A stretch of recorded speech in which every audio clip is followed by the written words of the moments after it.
உலகம் முழுவதும் உள்ள சன்லைஃப் தொலைக்காட்சி நேயர்களே, உங்கள் அனைவருக்கும் வணக்கம். இது நாட்டு மருத்துவம், நலம் தரும் மருத்துவம். எல்லோருக்கும் ஏற்ற பக்க விளைவுகள் இல்லாத, பாதுகாப்பான, பணச்செலவுகள் இல்லாத மருத்துவம். எளிய மருந்துகளை இந்த நிகழ்ச்சியிலே நாம் ஒவ்வொன்றாக பார்த்து பழகி பயன்பெற்று வருகின்றோம். இன்று சில மருத்துவ குறிப்புகளை நாம் தெரிந்து கொள்வோம். கான்ஸ்டிபேஷன் என்று ஆங்கிலத்திலே சொல்லப்பெறுவது மலச்சிக்கல். இந்த மலச்சிக்கல் என்று வருகின்ற பொழுது உடலிலே பல்வேறு சிக்கலை தரக்கூடிய நோய்கள் நமக்கு ஏற்படுகின்றன. பல்வேறு நோய்களுக்கு மலச்சிக்கலே காரணமாக இருக்கின்றன. இந்த மலம் என்பது அன்றாடம் இருவேளை, காலை மாலை என்று இருவேளை கழிந்து வருகின்ற நிலையிலே உடல் ஆரோக்கியமாக கருதப்பெறும். அப்படி வாராத வண்ணத்திலே அது மலச்சிக்கலாக கருதப்படும். மலச்சிக்கல் இருப்பவர்கள் இரவு நேரத்திலே 5 முதல் 10 எண்ணிக்கை வரையிலே பேரீச்சம் பழத்தை நீரிலே ஊற வைத்து காலையிலே அதனுடைய கொட்டைகளெல்லாம் நீக்கிவிட்டு பேரீச்சம் பழத்தையும் அது ஊறின நீரையும் ஒன்றாக கலந்து மிக்சியில் இட்டு விழுது போல அரைத்து அல்லது குழம்பு பதத்திலே வரும்படி அரைத்து வெறும் வயிற்றிலே சில நாட்கள் சாப்பிட்டு வருகின்ற பொழுது இந்த கான்ஸ்டிபேஷன் என்று சொல்லக்கூடிய மலச்சிக்கலிலே இருந்து விடுதலை பெறுவது மட்டுமல்லாமல் உடல் பலம் பெறும், எலும்புகள் உறுதி பெறும், ஹீமோகுளோபின் என்று சொல்லக்கூடிய குருதியிலே இருக்கின்ற இரும்பு சத்துவம் அதிகரிக்கும். மலச்சிக்கலிலே இருந்து பல சிக்கல்களிலே இருந்து நமக்கு விடுதலை தருவதாக இந்த பேரீச்சம்பழம் விளங்கும் என்பதை சுட்டிக்காட்ட விரும்புகின்றேன்.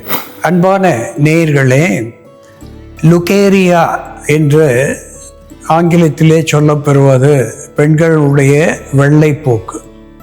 இந்த வெள்ளைப்போக்கு என்பதற்கு காரணமாக விளங்குவது கேண்டிடா அல்பிகன்ஸ் என்று சொல்லக்கூடிய நுண்கிருமிகள், பாக்டீரியாஸ் என்று சொல்லக்கூடிய கிருமிகள்.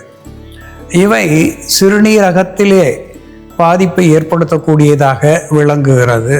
சிறுநீர் தாரையிலே இருந்து சிறுநீர் அகம் வரையிலே பரவி பல்வேறு சிக்கல்களை தரக்கூடியதாக விளங்குகிறது. சிறுநீர் தாரையிலே எரிச்சல் தரக்கூடியதாக விளங்குகிறது. இடுப்பு வலி, அடிவயிற்று வலி, உடலிலே உஷ்ணம், இந்த பிரச்சனைகள் எல்லாம் உண்டாக்கக்கூடியதாக இந்த கேண்டிடா அல்பிகன்ஸ் விளங்குகிறது. இந்த நிலையிலே பெண்கள் சாதாரணமாக இரவு நேரத்திலே 2 வெண்டைக்காய், லேடிஸ் ஃபிங்கர் என்று சொல்லக்கூடிய வெண்டைக்காயை எடுத்து குறுக்கே 2ஆக துண்டித்து ஒரு டம்ளர் நீரில் ஊற வைத்து பின்னர் காலையிலே எழுந்தவுடன் வெறும் வயிற்றிலே அந்த வெண்டைக்காய் ஊறிய நீரை பருகுவதனாலேயும் அல்லது வெண்டைக்காயை துண்டு துண்டுகளாக வெட்டி நீரில் இட்டு கொதிக்க வைத்து தீநீராக பெற்று அதனோடு சிறிது இனிப்புக்கு சர்க்கரையோ தேனோ கலந்து பருகுவதனாலே இந்த லுகேரியா என்கின்ற பெண்களுக்கு அரிப்போடு பல்வேறு நோய்களை தரக்கூடிய வெள்ளைப்போக்கு என்பது விட்டு போகும். உடலுக்கு குளிர்ச்சி தரக்கூடியதாக விளங்கும். வெண்டைக்காய் நரம்பு மண்டலங்களுக்கு நலம் தந்து உடலை சுறுசுறுப்பாகவும் உள்ளத்தை நல்ல மகிழ்வோடும் வைத்து கொள்ளக்கூடியதாக இது விளங்கும் என்று சுட்டிக்காட்ட விரும்புகின்றேன்.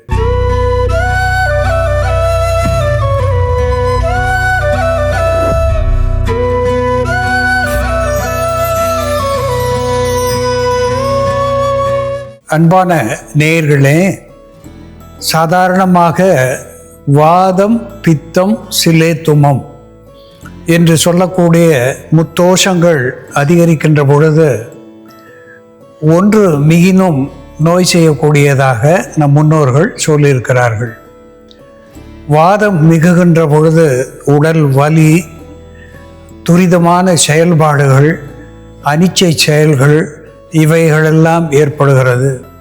பித்தம் அதிகமாகின்ற பொழுது பசியின்மை, குமட்டல், வயிற்று எரிச்சல், அசிடிட்டி என்று சொல்லக்கூடிய அமிலத்தன்மை, உஷ்ணம் இவற்றை நமக்கு அடையாளமாக காட்டுகிறது. சிலேத்துமம் என்று சொல்லக்கூடிய சீதளம் அதிகமாகின்ற பொழுது சளி, இருமல், சுவாச கோளாறுகள், குளிர், நடுக்கம் இவற்றை நமக்கு காண்பிக்கிறது. இதிலே பித்தம் என்பது மிக முக்கியமான ஒன்றாக விளங்குகிறது. பித்தம் என்பது உடலினுடைய செயல்பாட்டுக்கு மிக தேவையானது என்றாலும் அதிகமாகின்ற பொழுது பித்து பிடித்தவன் என்று ஒரு வார்த்தையை சொல்வார்கள். லுனாட்டிக் என்று ஆங்கிலத்திலே சொல்லுகின்ற வெறித்தனம், பித்து பிடித்து தன்னிலை அறியாமல் நடந்து கொள்வது என்கின்ற நிலையை சொல்லுவார்கள். மிகினும் குறையினும் நோய் செய்யும் என்று நம் முன்னோர்கள் சொல்லியிருக்கிறார்கள். இங்கே நாம் பித்தத்தை தணிப்பதற்காக ஒரு எளிய மருத்துவத்தை செய்ய இருக்கிறோம். அதற்கு ஃபிலாந்தஸ் எம்பெலிகா என்று சொல்லப்பெறுகின்ற நெல்லி, அதனுடைய ஈர்க்குச்சிகள், இந்த இலைகளுடைய மெல்லிய குச்சிகள், இலைகளை நீக்கிவிட்டு அந்த குச்சிகளை மட்டும் ஈர்க்கு என்று தமிழ் பாஷையிலே சொல்லுவது வழக்கம். இந்த நெல்லி ஈர்க்கு ஒரு அற்புதமான பித்த சமனியாக விளங்குகிறது. உடலுக்கு குளிர்ச்சி தருகிறது, எலும்புகளுக்கு பலம் தருகிறது. அதோடு கூட அசாடிரச்சா இண்டிகா என்று தாவர பெயராலே சுட்டப்பெறுவது, நீம் என்று ஆங்கிலத்திலே சொல்லப்பெறுவது, வேம்பு என்று தமிழிலே சொல்லப்பெறுகின்ற ஒன்று. இந்த வேம்பு மிகுந்த கசப்புடையது, பித்தத்தை கரைக்கக்கூடியது, காய்ச்சலை தணிக்கக்கூடியது, ஒரு anti bacterial, anti fungal, anti microbial, anti viral என்கின்ற வகையிலே நோய் கிருமிகளை, நுண்கிருமிகளை தாக்கி அழிக்க வல்ல புறமருந்து, உள்மருந்தாக பயன் தருகிறது. இதனோடு டாமரிண்டஸ் இண்டிகா என்று தாவர பெயராலே சுட்டப்பெறுவது, டாமரிண்ட் என்று ஆங்கிலத்திலே சொல்லப்பெறுகின்ற இலைகள். இங்கே நாம் டாமரிண்டஸ் என்று சொல்லக்கூடிய மரத்தினுடைய பூக்களை பார்க்கின்றோம். இந்த பூக்களை சேகரித்து நாம் பருப்பிட்டு கடைந்து உணவாக பயன்படுத்துகின்ற பொழுது பித்தத்தை போக்கக்கூடியதாக விளங்குகிறது. இந்த இளம் தளிர்களை மென்று சிறிது நேரம் வாயிலே வைத்திருந்து அதனுடைய சக்கையை துப்பி விடுவதனாலே பற்களுக்கும் ஈறுகளுக்கும் இடையே இருந்து கசிகின்ற இரத்தத்தை போக்கக்கூடியதாக விளங்குகிறது. புளியாக பயன்படுத்துகின்ற பொழுது பித்தத்தை கரைக்கிறது, கொழுப்பு சத்துவத்தை கரைப்பதாக விளங்குகிறது. இங்கே புளியம் ஈர்க்கும் நாம் எடுத்துக்கொள்கிறோம். அதனோடு மேங்கிஃபெரா இண்டிகா என்று தாவர பெயராலே சுட்டப்பெறுவது மேங்கோ ட்ரீ, இதனுடைய ஈர்க்குகள்.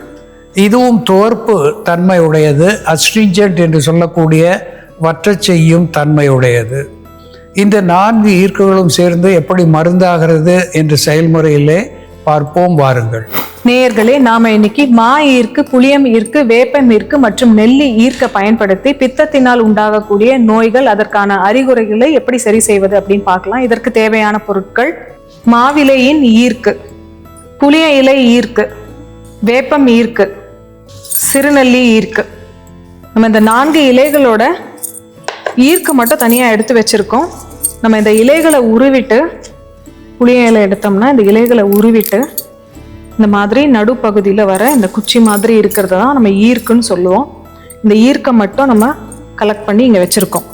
இந்த 4 இலைகளோட ஈர்க்கையும் இங்கே எடுத்து வச்சுருக்கோம். நம்ம பொதுவாகவே லேசாக வாந்தி, குமட்டல் போன்ற பிரச்சனை இருந்ததுன்னா கூட இதை எடுத்துக்கலாம். நமக்கு பித்தம் அதிகமாகும் பொழுது பசியின்மை இருக்கும், வாந்தி, குமட்டல், மயக்கம், தலை சுற்றல் போன்ற பிரச்சனைகள் இருக்கும். அதே போல் கண்களில் எரிச்சல் இருக்கும், தூக்கமின்மை இருக்கும், ரொம்ப ஸ்ட்ரெஸ்ஃபுல்லாகவும் இருக்கும். இந்த மாதிரி இருக்கும்போது இந்த கஷாயத்தை நம்ம குடிச்சிட்டோம்னா அந்த பித்தத்தை நமக்கு வாந்தி மூலயமா கூட வெளியில் வந்துடும், அல்லது மலத்தின் மூலமாகவோ யூரின் மூலயமாவோ அந்த பித்தம் வெளியே போயிட்டு நமக்கு பித்தம் சமநிலைப்படும். அப்போ பித்தத்தினால் உண்டாகக்கூடிய அறிகுறிகள் எல்லாமே கண்ட்ரோல் ஆகும். நம்ம கலெக்ட் பண்ணி வச்சிருக்க இந்த ஈர்க்குகள்லாம் மிக்சியில் இட்டு நம்ம லேசாக அரைச்சிட்டோம். இந்த மாதிரி பஞ்சு மாதிரி வந்துடும். அப்போ தான் அதோட சத்துவம்லாம் நல்லா இறங்கும். இதில்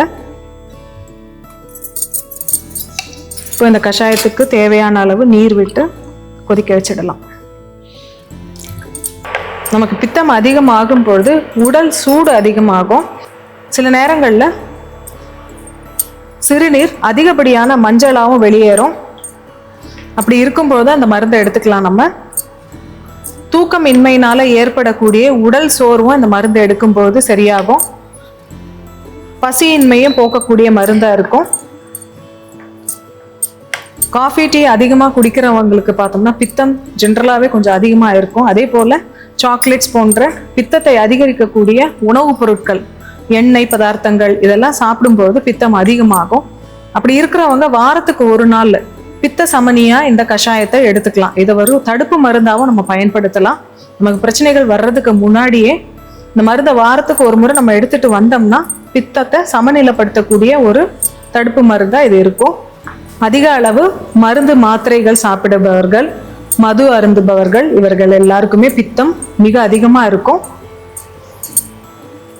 இந்த மருந்து மாத்திரைகளால கல்லீரல்ல ஏற்படக்கூடிய பாதிப்புகளை தடுக்கக்கூடிய ஒரு மருந்தா இருக்கும். ஓரளவுக்கு அந்த பாதிப்புகளை குறைக்கக்கூடிய மருந்தா இது செயல்படும்.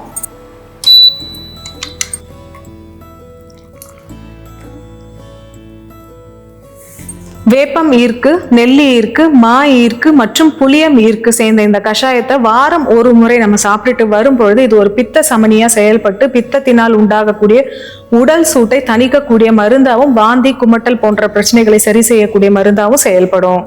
அன்பான நேயர்களே, வேம்பு, மா, புளி, நெல்லி இவை நான்கினுடைய ஈர்க்குகள் இலைகளை நீக்கிவிட்டு அதனுடைய இளம் குச்சிகளை சேர்த்து இங்கே ஒரு தீநீராக நாம் வைத்திருக்கின்றோம். வேம்பு, நெல்லி, மா, அதனோடு புளி சேர்ந்த ஈர்க்கனுடைய தீநீர்.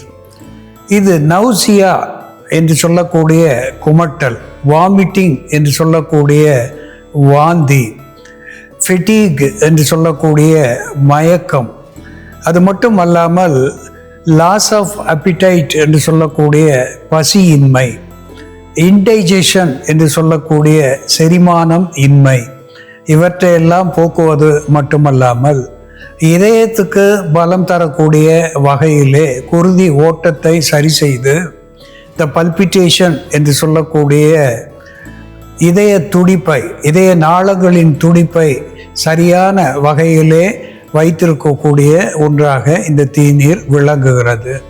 உடலுக்கு குளிர்ச்சி தருகிறது. சிறுநீரகத்துக்கு சிக்கல் இல்லாமல் சிறுநீர் கழிப்பதற்கு பலம் தருகிறது. கல்லீரல், மண்ணீரல்களுக்கு பலம் தந்து ஒரு ஹெப்படோ புரொடெக்டிவ் என்கின்ற வகையிலே இது பயன் தருகிறது. உடலை ஆரோக்கியமாக வைத்து நல்ல உறக்கத்தை தரக்கூடியதாகவும் திகழ்கிறது.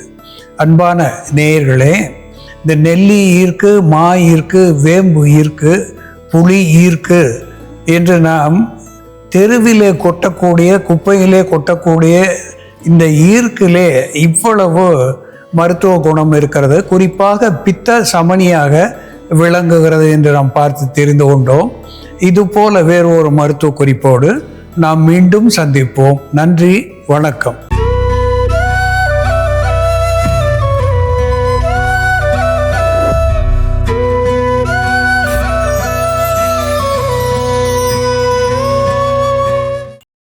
இன்னும் பல வீடியோக்களை காண சன் லைஃப் சேனலை சப்ஸ்கிரைப் பண்ணுங்க.